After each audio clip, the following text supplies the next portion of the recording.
നക്ഷത്രവേദിയുടെ ജ്യോതിഷ അറിവിലേക്ക് എല്ലാവർക്കും സ്വാഗതം. ഇന്ന് നമുക്ക് ഗുരു ശുക്രയോഗം നോക്കാം. വരുന്ന മെയ് 14 ശുക്രൻ മിഥുനത്തിലേക്ക് കടക്കുകയാണ്. അപ്പോൾ ഗുരു ശുക്രയോഗം വരികയാണ്. ഗ്രഹനിലയിൽ ദശാകാലം വളരെ ഇമ്പോർട്ടൻ്റ് ആണ്. ഇപ്പോൾ ഗുരുദശയും ശുക്രദശയും ശുക്രൻ്റെ ദൃഷ്ടി, വ്യാഴത്തിൻ്റെ ദൃഷ്ടി, ഇതൊക്കെ ഉള്ളവർക്ക് ഏറ്റവും നല്ല സമയമാണ്. ശുക്രൻ മിഥുനത്തിലും കർക്കിടകത്തിലുമായിട്ട് ഗുരുവിനോട് ചേർന്ന് 2 മാസം ഉണ്ടാവും. ഗുരുവും ശുക്രനും പരസ്പരം ശത്രുക്കളാണെങ്കിലും അവർ യോഗം ചെയ്യുമ്പോൾ ശുഭ ഫലമാണ് തരുന്നത്. വ്യാഴം തരുന്ന കാരകത്വം എന്ന് പറയുന്നത് അറിവ്, ഭാഗ്യം, ധനം, വിവാഹം, സന്താനം, ആത്മീയത, ഇതെല്ലാം വ്യാഴത്തിൻ്റെ കാരകം ഫലമാണ്.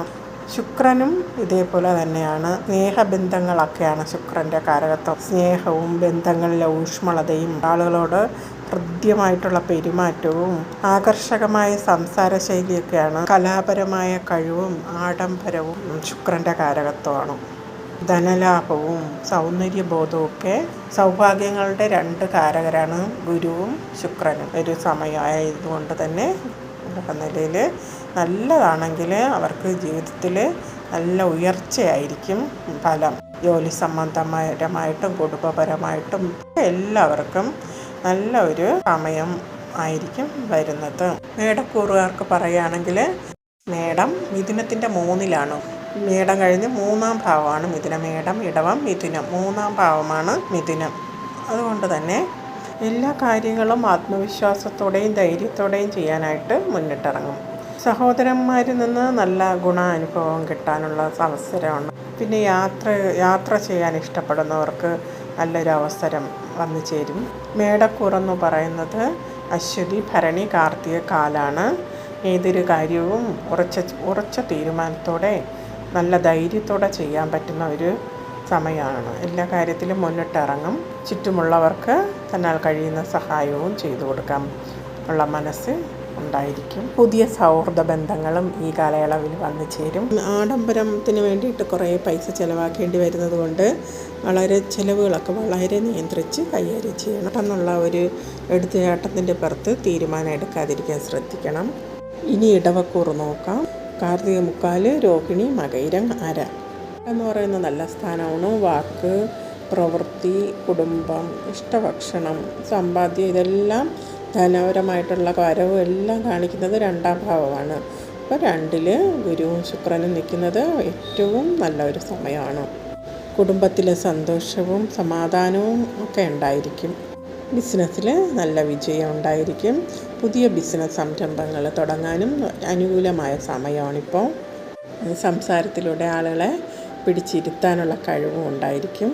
വിവാഹം ആലോചിക്കുന്നവർക്കൊക്കെ ഇപ്പം നല്ലൊരു സമയമാണ്. വിവാഹ കാര്യങ്ങളിൽ തീരുമാനം എടുക്കാനൊക്കെ പറ്റിയൊരു സമയം കൂടിയാണ്. ഇനി അടുത്ത മിഥുനക്കൂറുകാരെ നോക്കാം. മിഥുനക്കൂറുകാർക്കും നല്ലൊരു സമയമാണ്. മിഥുനത്തിൽ തന്നെയാണ് വ്യാഴവും ശുക്രനും. ആകർഷകമായ വ്യക്തിത്വമായിരിക്കും.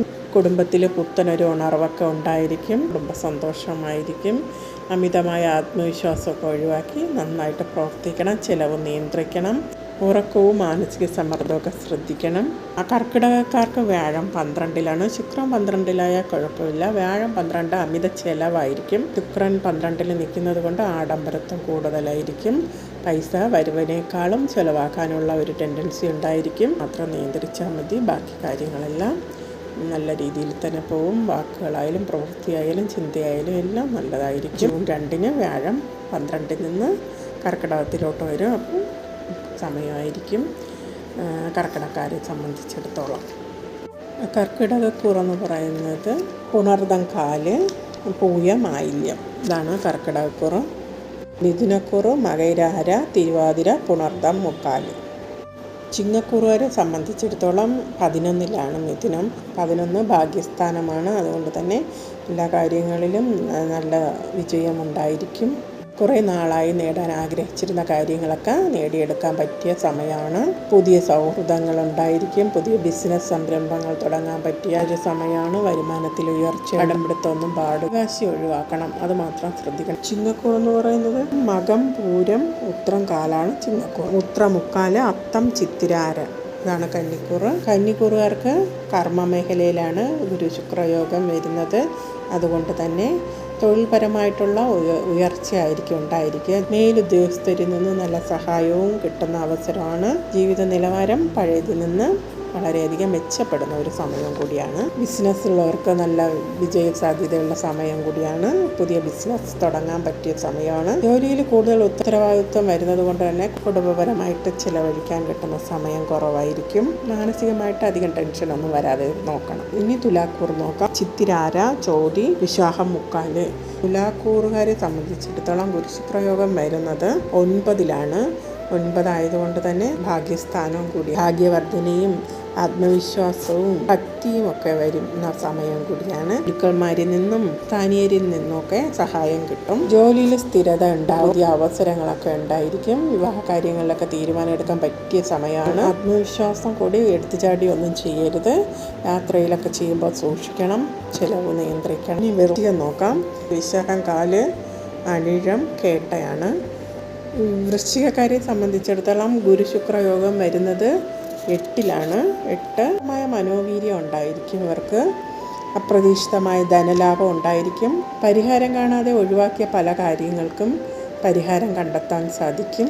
അവഗണിച്ച പല ബന്ധങ്ങളും ജീവിതത്തിൽ വരാൻ സാധ്യതയുണ്ട്. ജീവിതത്തിൽ പല പുതിയ മാറ്റങ്ങൾക്കും തുടക്കമിടുന്ന കാലം കൂടിയാണ്. കോപവും സംശയവും വാശിയൊക്കെ നിയന്ത്രിക്കണം. അമിതമായി പ്രതികരണം ഒഴിവാക്കണം. എല്ലാ കാര്യങ്ങളും സംയമനത്തോടെ ചെയ്യണം.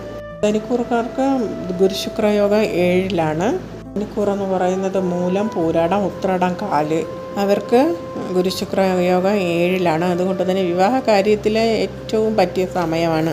പഠനത്തിലും പരീക്ഷയിലൊക്കെ വിജയം നേടുന്ന സമയമാണ്. ഉപകരമായ എല്ലാ കാര്യവും ചെയ്യാൻ പറ്റിയ സമയമാണ്.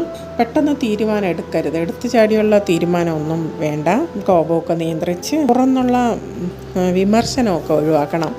എടുത്തു ചാടിയുള്ള അഭിപ്രായ പ്രകടനമൊന്നും വേണ്ട. അമിത ഭക്ഷണമൊക്കെ ഒഴിവാക്കണം. ഇനി നമുക്ക് മകരം നോക്കാം. മകരക്കൂർ എന്ന് പറയുമ്പോൾ ഉത്രാടം, മുക്കാല്, തിരുവോണ, അവിട്ടം, ആര. മകരക്കൂറുകാരെ സംബന്ധിച്ച് ഗുരുശുക്രയോഗം വരുന്നത് 6-ലാണ്. 6 മറവ് സ്ഥാനമായതുകൊണ്ട് തന്നെ സൂക്ഷിക്കേണ്ട സമയം കൂടിയാണ്. അമിതമായിട്ടുള്ള ചിലവ് അതൊക്കെ കുറയ്ക്കണം. ഉറക്കക്കുറവ്, സുഹൃത്തുക്കളുമായിട്ടുള്ള സംസാര വിഷയമൊക്കെ നമ്മൾ അഭിപ്രായ വ്യത്യാസവും വാക്കുകൾക്കൊന്നും വരാതെ സൂക്ഷിക്കണം. അമിതമായിട്ടുള്ള ടെൻഷൻ ഒഴിവാക്കണം. ഇനി നമുക്ക് കുംഭക്കൂർ നോക്കാം. അവിട്ടമര, ചതയം, പൂരുരുട്ടാതി. ഇതാണ് കുംഭക്കൂർ. 5-ലാണ് ഗുരുശുക്രയോഗം വരുന്നത്. 5 ഭാഗ്യസ്ഥാനമാണ്. അതുകൊണ്ട് തന്നെ എല്ലാ കാര്യങ്ങളിലും നല്ല ഉയർച്ച ഉണ്ടായിരിക്കും. ജോലി സംബന്ധമായിട്ടും കുടുംബപരമായിട്ടും സന്താനങ്ങൾക്കും നല്ലതായിരിക്കും.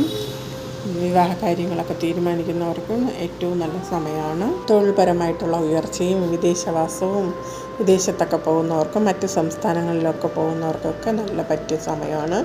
യാത്ര ചെയ്യുന്നവർക്കൊക്കെ നല്ല അനുകൂലമായ സമയമാണ്. എല്ലാ കാര്യങ്ങളും അമിതമായിട്ടുള്ള ചിലവ് വരാനുള്ള സാധ്യതയുണ്ട്. അതുകൊണ്ട് ചിലവ് മാത്രം നിയന്ത്രിക്കുക. ശുക്രൻ ആഡംബരത്വം കൂടുതൽ തരുന്ന ഗ്രഹമാണ് ശുക്രൻ. അതുകൊണ്ട് തന്നെ ചിലവ് നമ്മൾ നിയന്ത്രിക്കണം. നമുക്ക് പല മോഹങ്ങളും തോന്നും. അപ്പോൾ അത് ചെയ്യാനായിട്ടുള്ള പൈസയും ചിലവാക്കും. അതിനനുസരിച്ചുള്ള വരവും ഉണ്ടായിരിക്കും. ഇനി മീനക്കൂറുകാരെ നോക്കാം. പൂരുരുട്ടാതി, കാല്, ഉത്രട്ടാതി, രേവതി. മീനക്കൂറുകാരെ സംബന്ധിച്ചിടത്തോളം 4-ലാണ് ഗുരുശുക്രയോഗം വരുന്നത്. മിതമായ ചിലവൊക്കെ ചിലവ് ശ്രദ്ധിക്കണം. ശുക്രൻ വരവ് തരുന്നതും അതോടൊപ്പം തന്നെ ചിലവും ചെയ്യിപ്പിക്കുന്ന ഒരാളാണ്. നമുക്ക് ആഡംബരം, നമ്മളെ സുഖം തരുന്ന ആളാണ്. നമുക്ക് കുടുംബത്തിലും ജോലിക്കൊന്നും ഒരു പ്രശ്നം വരില്ല. ജീവിതത്തിൽ ഉയർച്ച തന്നെ ഉണ്ടായിരിക്കും.